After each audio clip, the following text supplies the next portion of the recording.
have a treat today. This is David Zaritsky for the Bond Experience. We've been seeing a lot of shops and places, but I'm particularly excited about this one.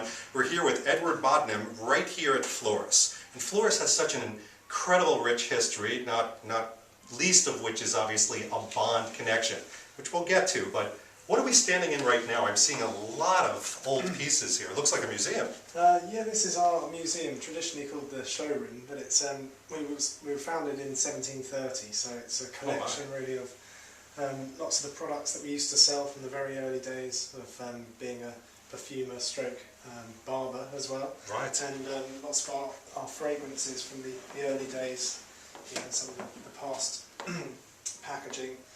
And we used to sell combs and brushes in those days as well, which all used to go parts and parcel of being a perfumer. Now I have to ask, it's amazing that these things have survived. Did somebody have the forethought to say, maybe we should put one aside, or were these cultivated recently? Yeah, no, I think or most of the fragrances that were launched, someone always put at least one aside. Oh, so smart. Which is good. And also because it stayed in the family, so I'm sort of part of the 9th generation of the family, so it's never been sort of taken over by any sort of big conglomerates or anything like that? Everything's been well looked after and just handed down. Did you say 9 generations? Yeah. My goodness. And still owned by that family? Yeah, still owned by the family. Amazing, which is probably why they hold such a high standard. I think a lot of the ones that, and will go unnamed, we were just talking at another shop where some of these are actually being bought out by conglomerates owned in China. They start to dilute the brand a little bit, but not Floris. No, that's it. Everything's been very well looked after, which is nice, including all the old formula books for all the fragrances, which is great, because it's treasured possessions and passed down through the families. Absolutely, and it's almost like, I hate to use this analogy because it's kind of dour, but Kentucky Fried Chicken, the secret sauce, the secret spices, you have your own secret spices. Secret recipes, yeah. Absolutely. Yeah, it used to be made here as well, 2 floors below. Oh, is that right? The manufacturing's done here? It used to be, up until the 70s. Okay. Now it's all made in Devon, so it's still very much in the UK. But still a UK product, made in the UK, by UK folks. I mean, that's really, it's kept it very tight. Yeah. And this is great because, I mean, a lot of the Bond fans out there, one thing that they look for besides a Bond association is quality. When I went for my Tom Ford suiting, I knew that I was getting a very good suit. So you think about, yes, it's Bond, but am I getting something that has a certain high quality? And Floris, I think, has always absolutely represented that and garnered the attention of some author called Ian Fleming. So if we move over here, I'd love you to talk about, we're getting to the Bond moment, if you will.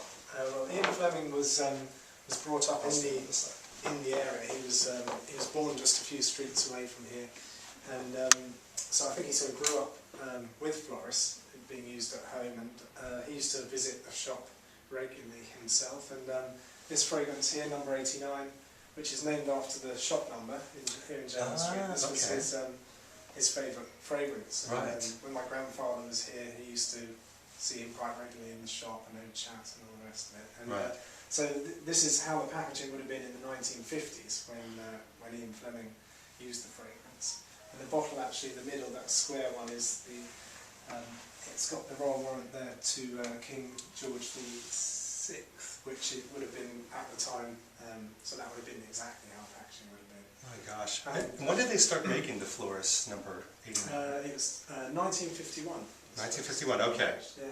Unbelievable.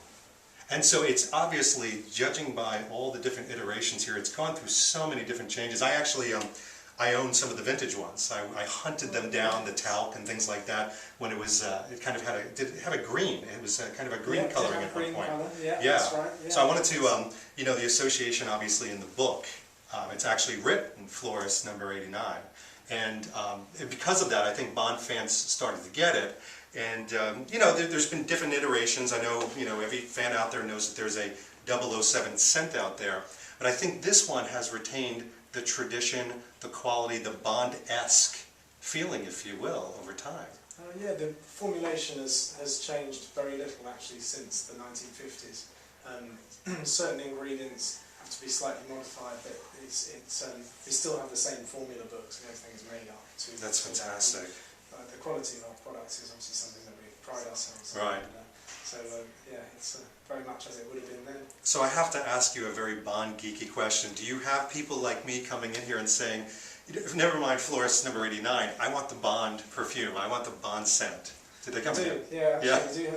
And you're patient with them, I'm sure. No, it's really it was really flattering for us as well. You know that him Fleming used the fragrance because he's so sort of known as being he's very sort of particular about what he used. Right. He always looked for the best, whatever he was going to use. He made a point of sort of searching out the. It was down to the minute detail. Absolutely. Just so, and so it's really nice to and it was quality. It was always quality. I mean, think about all the different things he put out there from Rolex. I mean, it was always the pinnacle. And you know, when I think of Floris being put out there, I think of the pinnacle as well. And you know, this we had to put out here. So this is kind of the most modern iteration. Lest you come into this wonderful shop and look for that.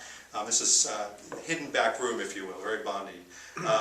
But this is what it looks like today. That's right. Yeah, we had a change of all our packaging last year. Went back to something a little bit more classic, but you know, and elegant, hopefully as well. Right. And so this is the new packaging for all of our men's range, and that's the number 89 there. It's absolutely wonderful. Now. So a interesting, we'll call it a rumor, so nobody gets in trouble. But it's Daniel Craig was obviously, you know, told of his role even before the press got a hold of it at Dorchester. He had done 3 things to get himself into the role, and this is coming from his assistant. One of them was to buy a very Bondish type suit. The other one was to buy a bottle of Floris, which I thought was particularly interesting, and then he followed it up with a Vesper at Duke's, which was all very Ian Fleming and poured through the books and really immersed himself in. He immersed himself. In and I have to say, it's for you, for Floris, for the different generations, it's almost a bookend. So you've got Ian Fleming at its earliest stage, much like this museum, all the way to modern, and then you've got the Daniel Craigs of the world, and probably a lot of the Bond fans out there who have reawoken this generation of appreciating this for the Bond scent that it is. Yeah, I mean, it's one of my favourites, and I'm sure part of it is because of the connection to Bond and all the rest of it. But yeah, at one stage it was nearly discontinued, but my cousin and I both fought very hard with the older generation that it has to. We've got to keep this fragrance going. Absolutely. Glad to say that we won that one. So it's well. Thank you for doing that. I think there are some companies out there that they have a fabric that they represent, if you will, and there are certain things that run like a thread through it, and these type of things hold certain things together, the traditions, if you will. And I have to say, the museum, which was a nice surprise when we were brought in here, also holds that tradition. It shows that it's so important to you. Which is great. It's a really special room, this, and it's so quiet as well, away from the hustle and bustle of London. And for once I don't have to scream over an interview. It's a pleasure. Well, this was great. This was an absolute treat. Edward, thank you so much. It's a pleasure. Thank you for opening your home, if you will, up to us. It's a pleasure to have you here anytime. Thank you so much. And wonderful. I have this in many different iterations. It's a wonderful scent. Stop by the store as well. I've got to tell you, it's so welcoming when you come in here. They didn't know who we were, but they welcomed us like family, and then that's a part of it too. So wonderful tradition steeped in modern customer service. Who could ask for anything more? This has been David Zaritsky for the Bond Experience. See you in other parts of London. Take care.